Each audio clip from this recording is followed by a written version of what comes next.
दोस्तों good morning. Sunday का morning और अच्छा होना चाहिए। लास्ट वीक फ्रेंड्स बहुत ही शानदार, बहुत ही सक्सेसफुल वीक रहा, जिसमें हमने करीब 11-1200 पॉइंट निफ्टी के और 2500 पॉइंट 2500 पॉइंट्स बैंक निफ्टी का हमने जो ट्रेड एडवाइस किए थे, सजेस्ट किए थे, उन पे मिलना चाहिए था। अब कितना मिला किसको, ये हर एक का अपना अपना हॉरोस्कोप, कुंडली, नसीब, भाग्य, किस्मत, आप जो भी कह लो, उसके हिसाब से मिला होगा। हमने जब 4 तारीख को शॉर्ट कराया था निफ्टी तो और बैंक निफ्टी दोनों, तो दोनों में 500 पॉइंट और 1000 पॉइंट का प्रॉफिट हुआ। अगले दिन हमने पुल बैक में कुछ नहीं किया, लेकिन पुल बैक जहाँ पूरा हुआ 16,945 पे, वो हमने वहाँ पे हमने बैंक निफ्टी और निफ्टी दोबारा शॉर्ट कराया, जो कि हमने फ्राइडे के दिन 16,430 के आसपास जाके कवर किया। तो करीब करीब और 1100 पॉइंट, और इसके अलावा जो हमने पहले बिकवाए थे निफ्टी के पुट ऑप्शन और बैंक निफ्टी के जो पुट ऑप्शन थे, उसके अंदर भी निफ्टी ने करीब 200 पॉइंट और बैंक निफ्टी ने करीब 500 पॉइंट का प्रॉफिट दिया। तो करीब आप रफली लगाओ कि करीब 1200-1300 पॉइंट निफ्टी और more than 2500 point bank Nifty के इस हफ्ते में कमाया होना चाहिए। परंतु जैसे मैंने बोला, वीडियो एक है, वीडियो कुछ हज़ार लोगों ने देखा होगा, हमारे अपने पेड सब्सक्राइबर हैं, पर किसने कितना एक्ट किया, कैसे किया, कितना प्रॉफिट कमाया, ये सब हर एक के अपने अपने भाग्य पे, अपने अपने कुंडली पे ये डिपेंड करता है। ये एक बहुत ही क्लासिक एग्जांपल जो मैं बार बार बोलता हूँ कि नसीब अपना अपना होता है, किस्मत अपनी अपनी होती है। उससे ज़्यादा और उससे पहले आपको कुछ नहीं मिलेगा। और ऐसे इतने बढ़िया वीक में भी हो सकता है कुछ लोगों ने नुकसान किया हो। मैं नहीं इस बात को रूल आउट कर सकता कि कुछ लोगों ने नुकसान नहीं किया होगा। वो ज़रूर अपनी स्मार्टनेस की वजह से या कुछ करने किसी वजह से भी, कुछ भी कह लो, उन्होंने उल्टा काम किया होगा या जल्दी प्रॉफिट बुक कर लिया और उल्टी पोजीशन क्रिएट कर दी, तो हो सकता है उनको नुकसान भी हुआ हो। लेकिन ये एक क्लासिक एग्जांपल इसलिए क्या मैं कह रहा हूँ कि एडवाइज़र एक, हज़ारों या सैकड़ों लोग देखने वाले, फॉलोइज कितने लोगों ने किया पता नहीं है, लेकिन प्रॉफिट मार्जिन हर एक ने अपना अपना कमाया। एनीवे, तो दोस्तों it was a very successful week, और हम बात करेंगे आज पहले टेक्निकल्स के ऊपर और उसके बाद बात करेंगे एस्ट्रोलॉजी के ऊपर, और हम बात करेंगे कि क्या टेंटेटिव स्ट्रेटजी हमें करनी चाहिए in the month of May based on astrology. Technical की बात हम डिस्कस करेंगे, पर बेस्ड ऑन एस्ट्रोलॉजी क्या होना चाहिए। उससे पहले दोस्तों मैं बता दूं, मैं क्वालिफाइड एस्ट्रो टेक्निकल एनालिस्ट हूं, लेकिन मैं सेबी में रजिस्टर्ड एडवाइज़र नहीं हूं। स्टॉक मार्केट में मेरी कोई पोजीशन नहीं होती, ना मेरे फैमिली की, ना मेरे कुलीग्स की, ना मेरे स्टाफ की कोई पोजीशन नहीं होती। और तभी हमारे जो व्यूज़ होते हैं, हमारे जो ये होते हैं ओपिनियंस होते हैं, वो टोटली अनबायस्ड होते हैं। अगर हम मार्केट नीचे गिरनी है तो हम नीचे ही कह के चलते हैं, ऊपर चलनी होती है तो ऊपर ही कह के चलते हैं। तो ये जो वीडियो बनता है ये प्योरली एजुकेशनल गाइडेंस के लिए है, आप लोगों की गाइडेंस के लिए है। तो एटलीस्ट आप उसके अगेंस्ट काम ना करें तो अच्छा है, और करना है तो आप क्वांटिटी को कम करो। कोई बात नहीं, मार्केट में डेली मौके मिलते हैं, डेली 24/7 जिसको बोलते हैं ना। स्टॉक मार्केट हमारी ऐसी है जहाँ पे 24/7 मौके मिलते रहते हैं। अगर एक दिन मिस भी कर दिया कोई एक चांस तो कोई बड़ी बात नहीं है। तो डोंट बी एडामेंट, एक रिजिड होकर काम नहीं करो, हमेशा फ्लेक्सिबल रहो, हमेशा देखो कि कैसी है ट्रेंड, कैसा है, कैसे हमें चलना चाहिए। अगर मैं बोल रहा हूँ बेरिश है तो आप उल्टा चलने की कोशिश ना करो, मैं बोलता हूँ बुलिश है तो आप उल्टा चलने की कोशिश ना करो। चलो, बिफोर वी प्रोसीड फर्दर, मैं आपको टेक्निकल सिचुएशन के ऊपर एक छोटा सा ग्राफिकल वो दूंगा, वीडियो दूंगा। पहले आप उसे देखिए, then we can discuss further. Hello friends, अब देखते हैं टेक्निकली निफ्टी की क्या पोजीशन है। निफ्टी ने यहाँ से एक ब्रेकडाउन दिया पहले, और वहाँ से ये सब्सिक्वेंटली लोअर टॉप और लोअर बॉटम बनाता हुआ जा रहा है।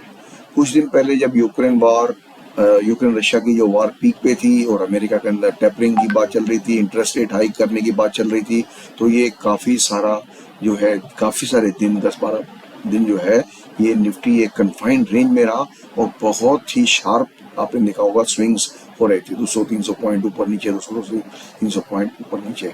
उसके बाद इसने 4 तारीख को करीब ब्रेकडाउन दिया और वहाँ से नीचे आया, अगले दिन पुल बैक लिया, फिर उसके बाद फिर एक बार नीचे आया।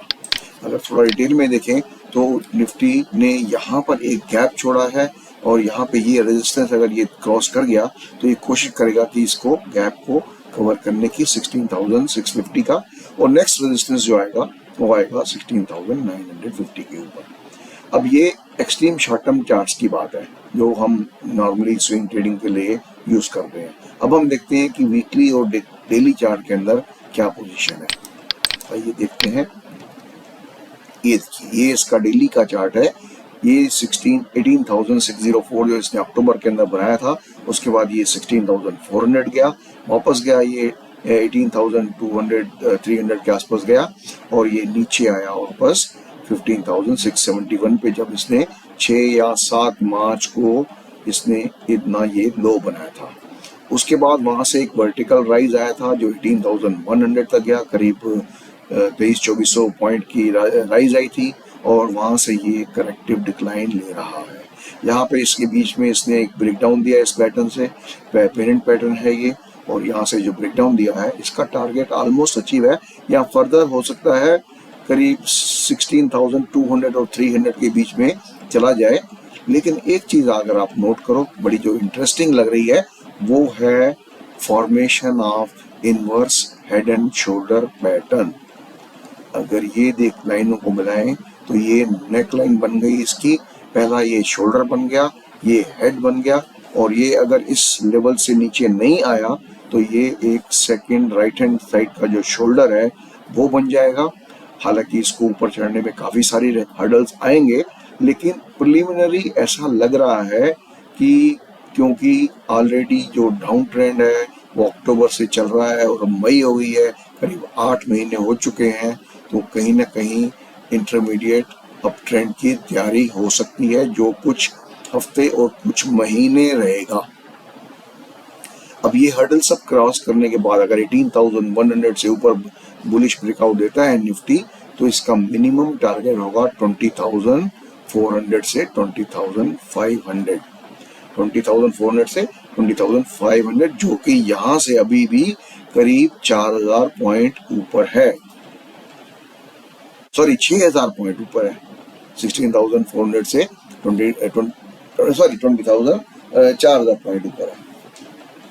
तो 4,000 पॉइंट का मतलब हो गया करीब 25% rise in Nifty can be expected, provided ये एक हर्डल जो है, मेजर हर्डल जो है, ये क्रॉस कर पाए। तो दोस्तों अब देखते हैं इस सारी मूवमेंट को हम एस्ट्रोलॉजिकली देखते हैं कैसे इसको हम कोरिलेट कर सकते हैं। तो फ्रेंड्स, आपने देखा कि टेक्निकली अगर हम 5 मिनट, 3 मिनट या 2 मिनट के चार्ट देखें तो उसमें निफ्टी एक काफ़ी ओवरसोल्ड पोजीशन में आ गया है और टारगेट के ज़्यादा दूर नहीं है। 16,250, 16,350 के अंदर अंदर कहीं से भी इसको यू टर्न मारना चाहिए अगर इसको टेक्निकल को फॉलो करना है। तो बात करें अगर एस्ट्रोलॉजी की, अब हम कोरिलेट करने की कोशिश करते हैं एस्ट्रोलॉजिकली क्या होगा। अगले हफ्ते जो इम्पॉर्टेंट एस्पेक्ट्स जो कुछ आ रहे हैं कुछ अगले कुछ दिनों में, सबसे इम्पॉर्टेंट एस्पेक्ट है मरकरी का रेट्रोग्रेड होना 10 तारीख को। मरकरी 10 तारीख को रेट्रोग्रेड, मरकरी जब भी रेट्रोग्रेड होता है उसमें एक क्षमता होती है कि वो शॉर्ट टर्म ट्रेंड को थोड़ा चेंज कर दे, डाउन से अप या अप से डाउन कर सकता है। तो इसका एक ख्याल रखना। लेकिन उसके साथ साथ ही 13 तारीख को मरकरी फिर अस्त हो जाएगा, अपनी सारी पावर खो देगा, और 13 को ही एक एस्पेक्ट है सन और राहु का कंजक्शन, जो अच्छा नहीं माना जाता। तो हम एक्सपेक्ट कर सकते हैं, मैं एडवांस में बता रहा हूँ, 13 तारीख को डिक्लाइन मार्केट में हम एक्सपेक्ट कर सकते हैं। वो कितना स्वेयर होगा मैं कोशिश करूँगा, और कितने स्टॉक्स उसमें पार्टिसिपेट करेंगे, कुछ नंबर ऑफ़ स्टॉक्स भी होंगे जो ज़्यादा गिरेंगे या कम गिरेंगे। मैं कुछ एक लिस्ट ऑफ स्टॉक्स आपको दूंगा बिफोर 13, तो आपके हो सकता है यूज़फुल रहे। 15 तारीख को सन और सैटर्न का स्क्वायर एस्पेक्ट है जो एक दूसरे के दुश्मन हैं। 16 तारीख को, 16 से पहले 15 को ही सन जो है अपने जहाँ पे एरिस है, एरिस से टॉरस में जा रहा है। एरिस में ये एग्जॉल्टेड था, तो अपने एग्जॉल्टेशन से बाहर निकल के ये टॉरस में जा रहा है। 16 तारीख को एक तो फुल मून है, और 16 तारीख को ही मून स्कॉर्पियो में जाएगा जहाँ पे वो नीच का रहता है। क्योंकि मून की मूवमेंट हम देखते हैं एक्सट्रीम शॉर्ट टर्म के लिए, इंट्राडे के लिए या कुछ घंटों के लिए, तो उसका कई बारी लेविटेशन होना कई बारी असर करता है। तो इन नटशेल आगे मैं बहुत ज़्यादा इनकरेज मतलब वो नहीं हूँ पॉजिटिव होने के बारे में, खासकर 11-12 के बाद और अप टू 19-20 या मे बी 21 तक।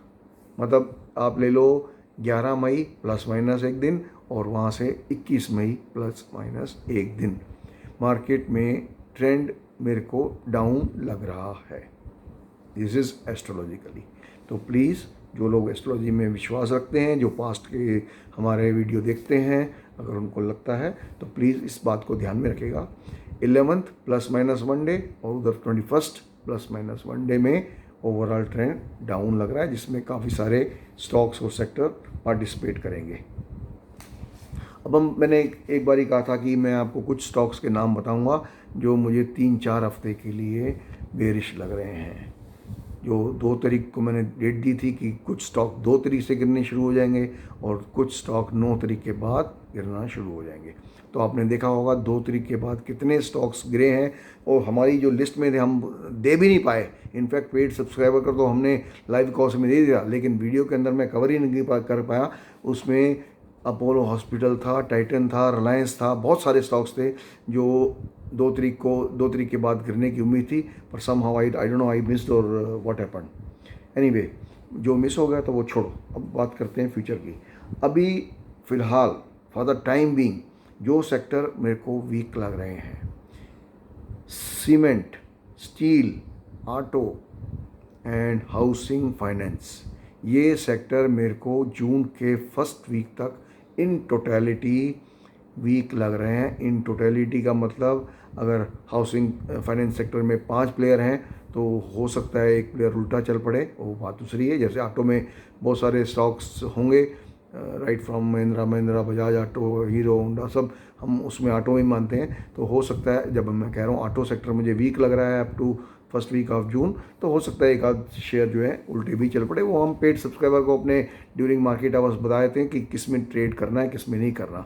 और मैं एक और बात बता दूं, जो भी हम यहाँ पे स्टॉक डिस्कस करते हैं या बोलते हैं या बताते हैं, वो नॉट नेसेसरली हम उस पर ही काम करें, क्योंकि लाइव मार्केट में डिसीजन लेना हमारे लिए इजी होता है, बजाय प्री मार्केट या 2-4 दिन पहले हम पहले बता दें कि ये इन टोटलिटी बता दिया ये सेक्टर वीक है। अब कौन से इस सेक्टर में कौन से स्टॉक्स ज़्यादा वीक हैं ये हम डिसाइड करते हैं ड्यूरिंग मार्केट आवर्स, और उसी हिसाब से अपने हम पेड सब्सक्राइबर को एडवाइस करते हैं। जो टेम्पररी कुछ दिन चल सकते हैं ऊपर, टेम्पररी का मतलब कुछ दिन, मतलब फ्यू डेज ओनली, वो लग रहे हैं मेरे को। एक तो आईपी गैस, बीपीसीएल, ये ऑयल मार्केटिंग में आ गया, कुछ आईटी के स्टॉक्स,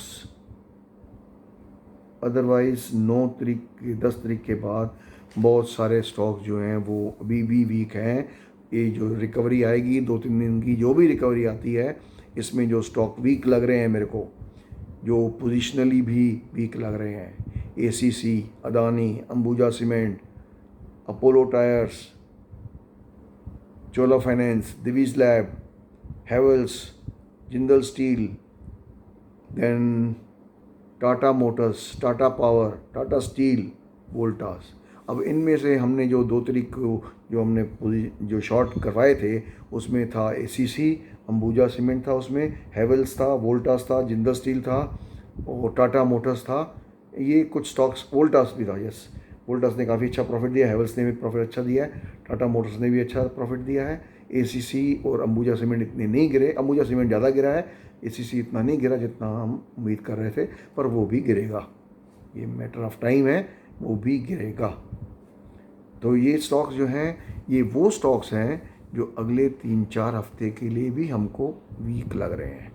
तो दोस्तों, मैंने आपको एक तो ट्रेंड बता दिया, 11 तारीख ±1 डे से लेकर के 21 तारीख ±1 डे तक मार्केट मुझे वीक लग रही है। उसमें एक 13 तारीख का डे ऐसा आ रहा है जिसमें अच्छा डिक्लाइन भी हो सकता है, वो मैं कंफर्म करूँगा, और विद नंबर ऑफ स्टॉक्स या नेम ऑफ द स्टॉक्स जो मुझे वीक लगेंगे, मैं ड्यूरिंग दिस वीक एक वीडियो बनाऊंगा, मैं उसमें बताऊंगा। बट आई डोंट थिंक कि फ्राइडे को छुट्टी है, मंडे को छुट्टी है, यस।